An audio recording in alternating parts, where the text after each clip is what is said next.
ام المومنین حضرت عائشہ صدیقہ رضی اللہ تعالی عنہا سے ہی مروی ہے،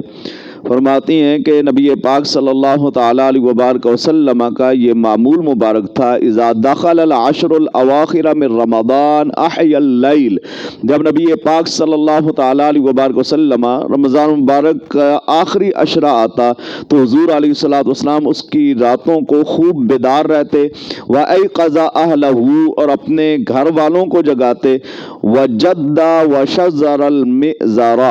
اور آقا علیہ الصلوۃ والسلام عبادت میں خوب کوشش فرماتے اور کمر بستہ ہو جایا کرتے تھے۔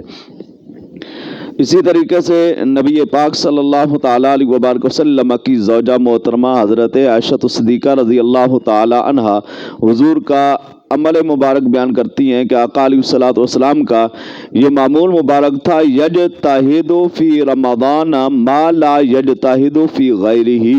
کہ نبی پاک صلی اللہ تعالی علیہ وبارک وسلم جتنی محنت عبادت الہیہ میں رمضان مبارک کے اندر فرماتے، غیر رمضان میں اتنی محنت نہ فرمایا کرتے تھے۔ وفی العشر الاواخر منہ ما لا یجتہد فی غیرہ، اور پھر جس وقت آخری عشرہ آتا